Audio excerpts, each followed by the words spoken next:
This is the iPhone X. Review for humans! We're going to talk about the new screen, Face ID, Animoji, life without the home button, the controversial notch. What is that? Did I already say Animoji? The new camera, and ultimately whether or not this thing is worth $1,000. This is the iPhone X.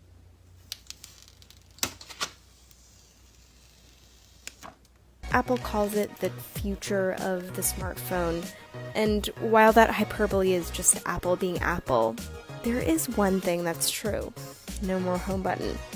If you've used an iPhone at all during the past 10 years, the 10 is going to feel really different because of this. Which has been essentially the center of the iPhone's user experience universe and the phone's escape button until now. There are some other changes too. The screen no longer has a thick border on the top and bottom, just this thin strip called the notch. The full screen look looks really nice for apps that have been optimized. So for example, for Apple Maps, you get more map.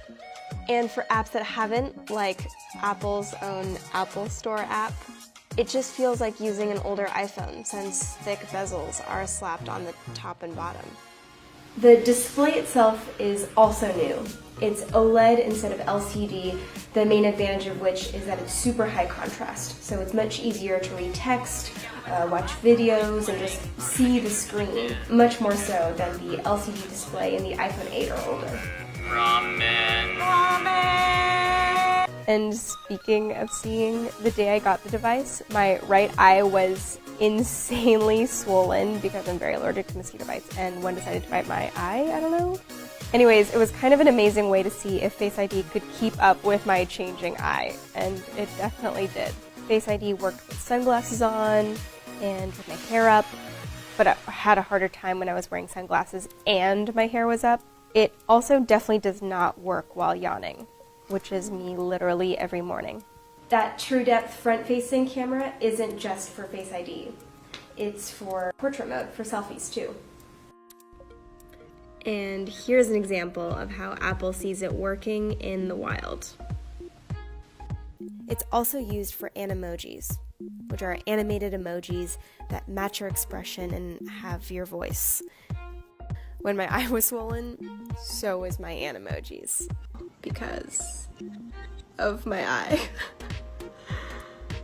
Now moving on to the rear camera. Let me fix this. We have a whole other YouTube video dedicated to just the 4K video capabilities of this phone.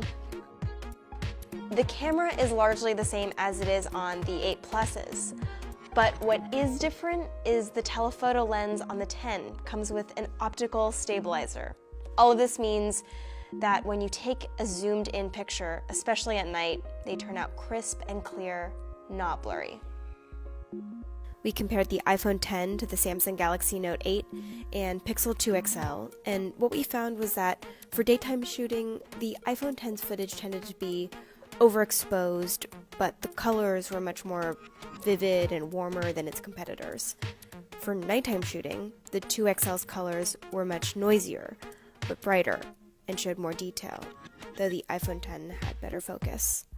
Other stuff feels pretty much the same as other iPhones. The battery still lasts about a day with some left over, but you definitely need to charge it overnight. And now you can charge it wirelessly, too. The phone, which also has a new processor, the A11 Bionic, feels fast, but honestly, what new phone doesn't? So ultimately, the most striking thing about this iPhone isn't the 3D face scanning tech or Face ID or even the new OLED display. It's that it has the 8 Plus's dual lens camera and screen size in a form factor that's much, much better for smaller hands. That, in my opinion, is the real killer feature. So, is this thing worth $1,000?